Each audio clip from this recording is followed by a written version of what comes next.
살아계신 하나님의 말씀은 사도행전 2장 46절에서 47절 말씀이며 신약 191페이지입니다.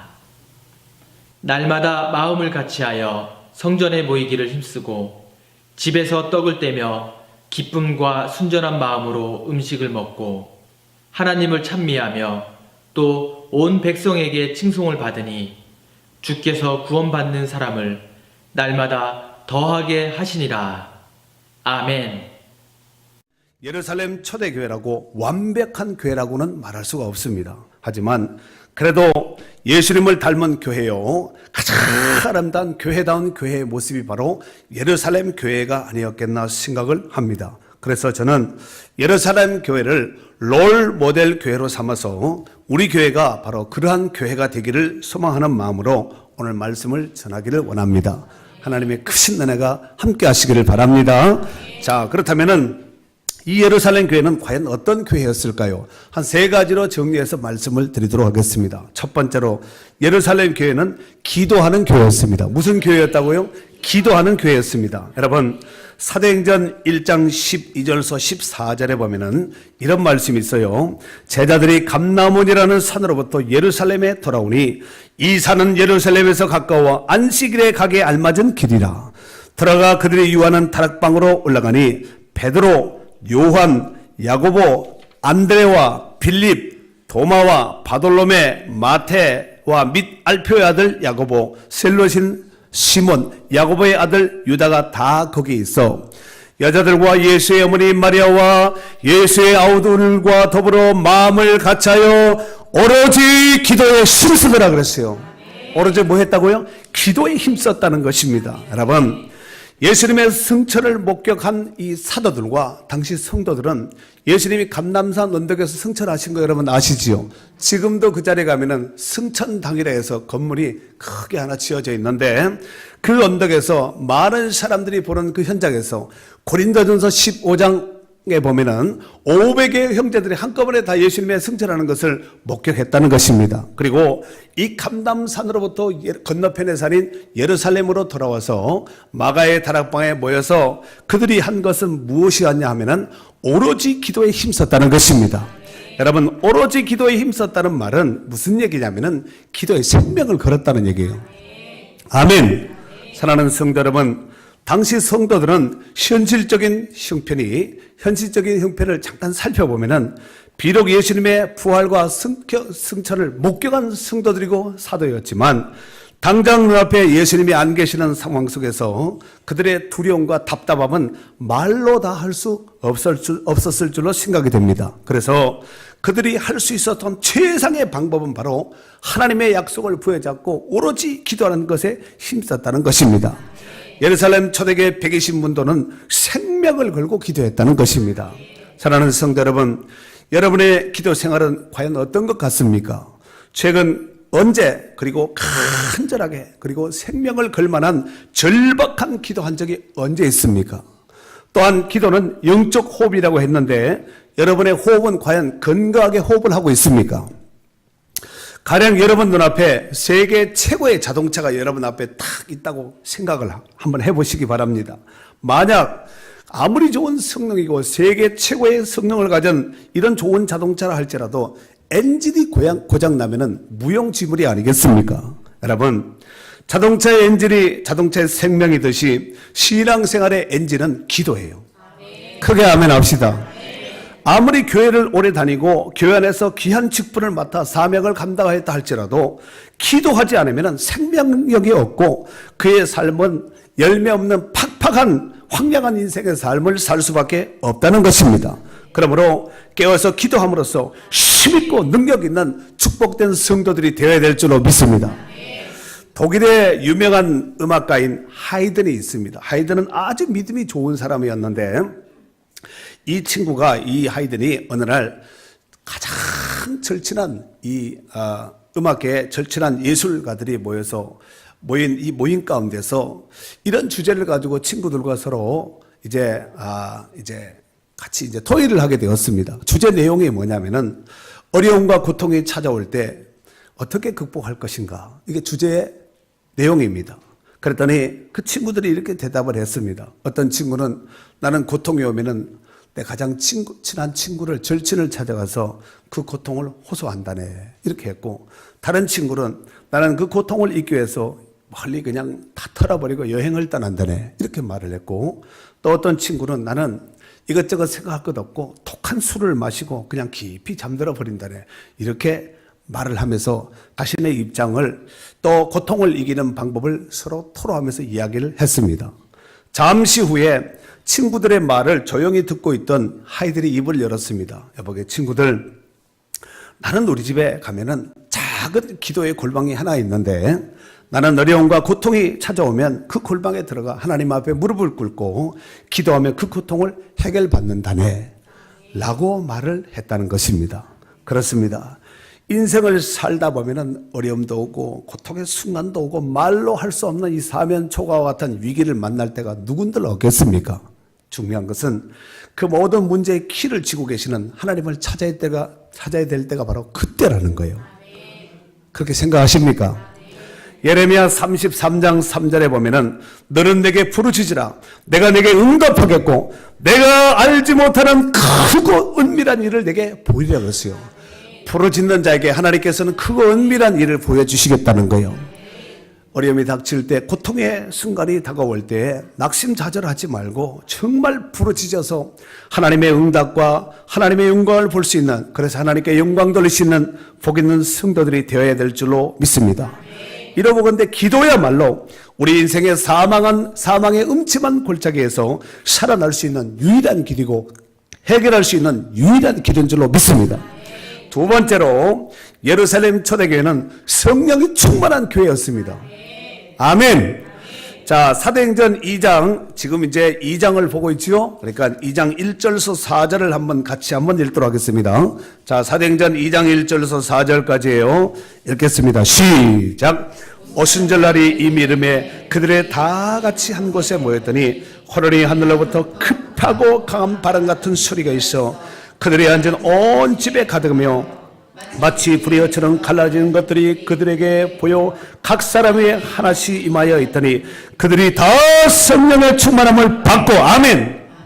그들이 다 뭘 받았어요? 성령의 충만함을 받았다는 거예요. 아멘입니까? 그렇다면은 그들이 이 성령의 충만함을 받게 된 그 배경이 뭐냐면은 그들이 모여서 뭐 했다고요? 기도했습니다. 그냥 단순하게 우리 모여서 기도하지 않은 것이 아니라 예수님이 승천 직전에, 올라가시기 직전에 사도들과 성도들에게 분부하고 부탁한 그 마지막 유언과 같은 말씀이 사도행전 1장에 기록되어 있지 않습니까? 너희가 예루살렘을 떠나지 말고 아버지께서 약속하신 것을 받기까지 떠나지 말고 기다리라. 그리고 그 유명한 사도행전 1장 8절에 보면은 오직 성령이 너희에게 임하시면 너희가 권능을 받고 예루살렘과 온 유대와 사마리아와 땅끝까지 이르러 내 증인이 되리라 라고 말씀하셨습니다. 성령을 받고 하라는 거예요. 아멘입니까? 예루살렘 떠나지 말고 아버지께서 약속하신 것을 기다리라는 거예요. 기다리는 것이 답입니다. 기다려 하면 기다려야지. 기다려 했는데 그 자리에 없어버리면은 복 주실 때, 응답 받을 때, 성령이 강림하실 때 그 자리에 없으면 해당 사항에 없는 것이 아니겠습니까? 여러분, 사도행전 3장에 보면은 성령 충만을 받은 사도 베드로는 성전 미문에 앉아서 구걸하는 인생으로 전락되어서 그 인생으로 전락되어서 정말 더 이상 희망이 보이지 않는 이 안전매기를 하나님의 능력으로 이렇게 세웁니다. 오늘 혹시 여러분 가운데서 몸에 얹어지 못한 것이 있다면 회복되는 역사가 있기를 바라고 일어설 수 있는 역사가 있기를 바랍니다.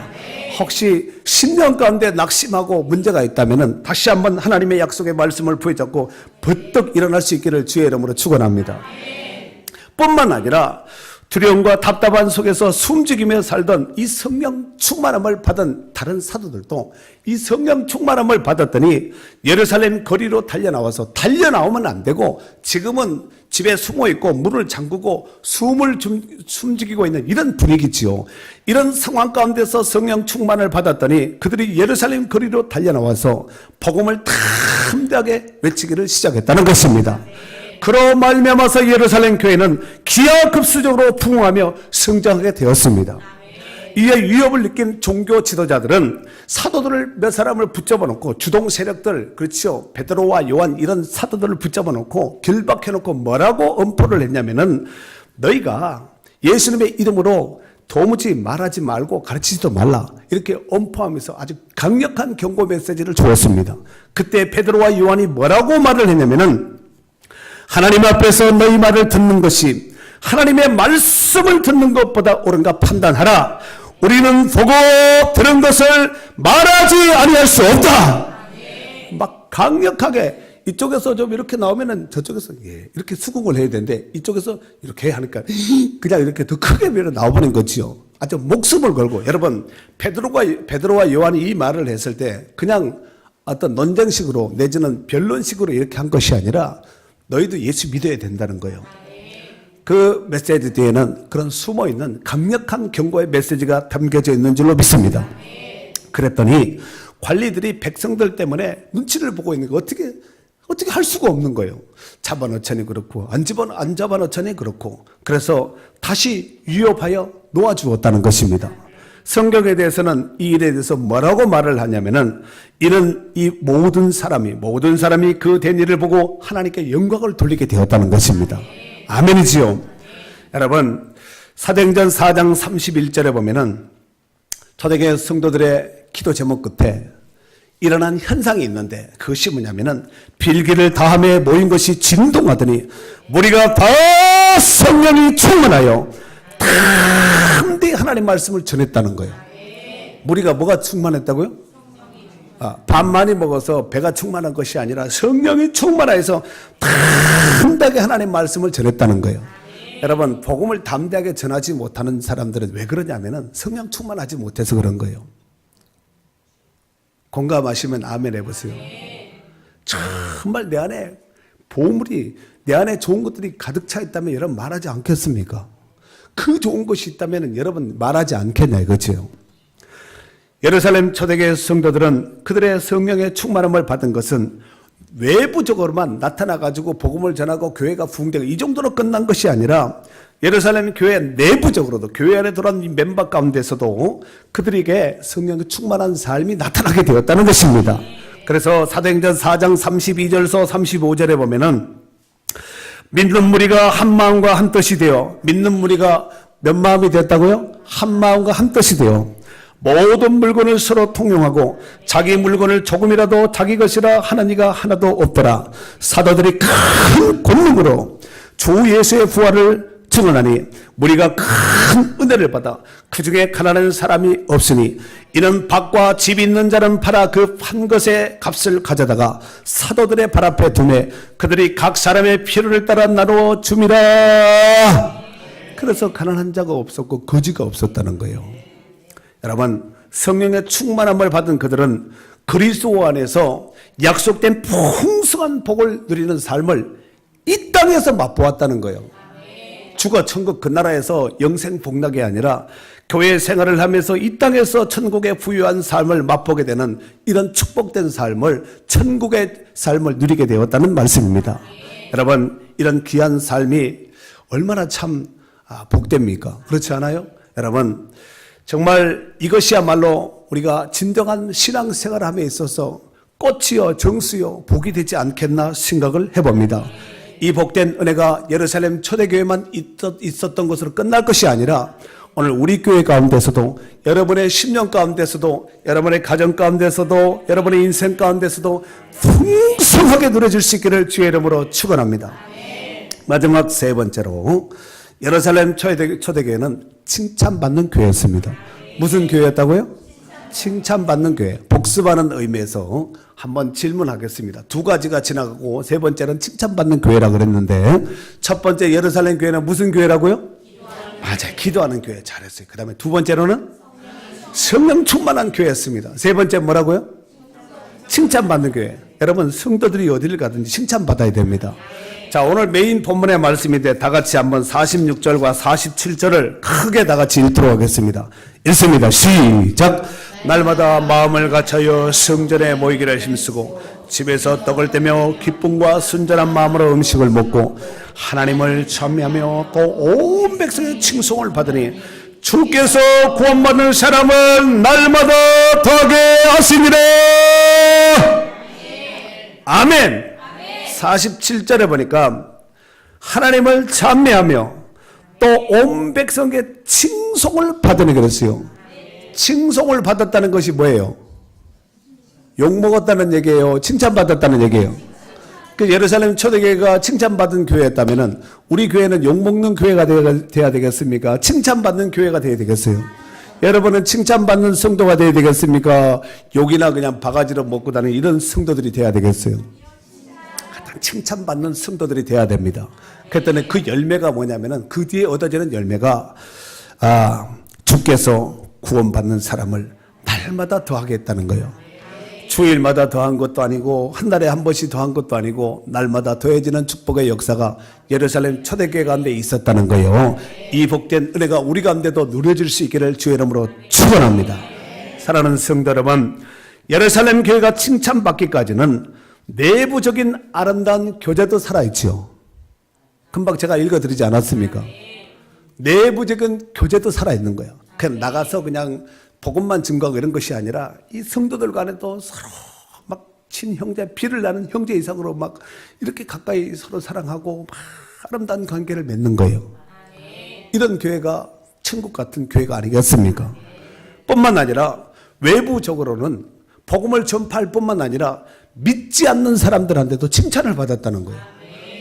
역시 예수 믿는 것들 다르네. 그 교회 다르네. 막 이래야 되는데, 아이고, 그것들 막 그 통수가 그 통수지. 이렇게 되면 안 된다는 거예요. 그럼 되겠어요? 안 되겠어요? 참, 안 믿는 사람들이 봤을 때 그 교회는 진짜 교회다. 그 목사는 진짜 목사다. 그 교회의 성도는 진짜 성도다. 이래야 되는데, 아이고, 다 그렇지. 뭐, 그놈이지. 이렇게 되면 안 됩니다. 아시겠지요? 소금이 좋은 것이라도 소금이 만일 맛을 잃으면 어떻게 된다 그랬어요? 밖에 버려져 사람들에게 밟힐 뿐이라고 이렇게 말씀하지 않았습니까? 밟히는 소금이 되지 말고 영향력을 끼칠 수 있어서 부패를 방지하고 맛을 낼 수 있는 걸어간 소금 같은 복 있는 성도들이 되어야 될 줄로 믿습니다. 그렇다면 이 예루살렘 교회가 그렇게 될 수 있었던 이유는 무엇일까요? 바로 주님이 주시는 사명, 약속의 말씀을 부여잡고 본질에 집중했다는 거예요. 여러분, 찐빵 굽는 사람은 뭐 잘 만들면 돼요? 구두 닦는 사람 뭐 잘하면 돼요? 군인들은 뭐 잘하면 돼요? 경찰들은? 국회의원들은? 정치 잘하면 되는 거예요. 그 본질을 잘하면 되는 거예요. 찐빵 굽는 사람이 무슨 뭐 호떡도 굽고 만두도 굽고 부침개도 굽고 다 잘할 필요 없고 찐빵만 잘하면 되는 거예요. 이거는 전 세계에서 최고다. 이러면은 그냥 문전성시를 이루지 않겠습니까? 그렇잖아요. 농사 짓는 사람 뭐 잘하면 돼요? 막 뭐 관광차 타고 뭐 이렇게 돌아다니고 막 그냥 그늘에 앉아서 막걸리나 먹고 이런 거 잘하는 것이 아니라 농사를 잘 지면 되는 것입니다. 공부 잘 학생들은 어떻게 해야 돼요? 공부 잘하면 되고 식당은 요리 잘하면 되는 거예요. 그래요, 안 그래요? 성도들은 신앙생활 잘하면 되는 거예요. 아멘입니까? 여러분, 교회의 본질은 뭐냐면은 생명을 살리는 것이에요. 생명을 죽이는 것이에요, 살리는 것이에요.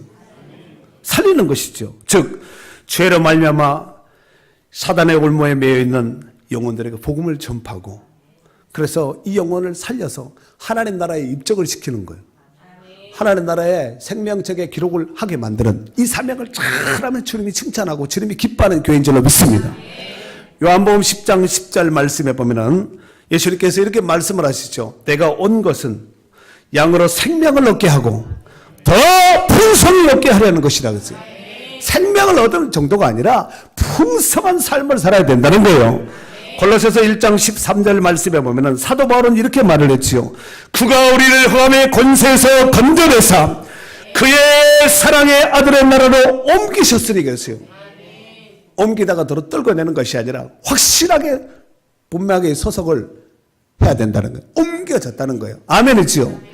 우리 교회가 이 일에 좀 더 집중하며 주님 다시 오시는 그날까지 더욱더 실천나갈 수 있는 복된 교회가 될 수 있기를 주의 이름으로 축원합니다. 특별히 우리가 내일은 우리 강원로에 신년 할애가 있고 오전 11시에 오후에는 아파트 전도 어프로치 해서 1시 반서부터 점심 먹고 5시까지 해서 우리 아파트 전도에 우리나라 대가입니다. 정상용 목사님이 일산 예향교회를 담임하시는 정상용 목사님이 오셔서 이제 우리 가운데 오늘날 이 주택 구조가 거의 아파트거든요. 시골도 아파트, 도시는 말할 것도 없고 그렇지 않습니까? 신도시 신개발되는 지역에는 아파트가 다 들어가 있죠. 그리고 여러분의 주거 형태가 거의 다 보면은 오늘날 계속해서 아파트로 이렇게 이제 변하고 내지는 그 이상으로 하여튼 집단으로 많이 이렇게 모여서 이렇게 운집에서 살 수 있는 이런 주거 형태를 가지고 있는데 아파트를 모르고 전도한다. 이거는 정말 소경이 코끼리 다리를 만지는 것과 다를 바가 없습니다. 여러분, 지피지기면 백전백승이란 말이 있지 않습니까? 상대를 모르고 적을 모르고 전쟁을 한다는 것은 굉장히 위험한 일이 아니겠습니까? 그래서 우리도 나름대로 하지만 우리가 나름대로 알지 못했던 나름대로 노하우를 이 경험 많은 이런 분들이 오셔서 이런 겁니다 하고 살짝 타치만 해주면은 확 열리게 되어 있습니다. 여기 안 풀리는 것이 이런 문제였구나. 이런 것이 있었구나 하는 또 다른 세계를 볼 수 있는 좋은 기회가 될 줄로 믿습니다. 올 한 해 2017년 새해에는 주님이 그토록 돌아오기를 소망하셨던 그 영혼들을 건져서 살려서 강제라도 끄집어라도 와야 됩니다. 그냥 놔두면 멸망으로 타락으로 원수막의 밥이 될 수밖에 없기 때문에 그렇습니다. 그래서 이 귀한 영혼들이 돌아와서 구원받는 제2의 예루살렘과 같은 정말 롤 모델 교회가 될 수 있는 복된 교회가 바로 우리 교회가 될 수 있기를 주의 이름으로 축원합니다.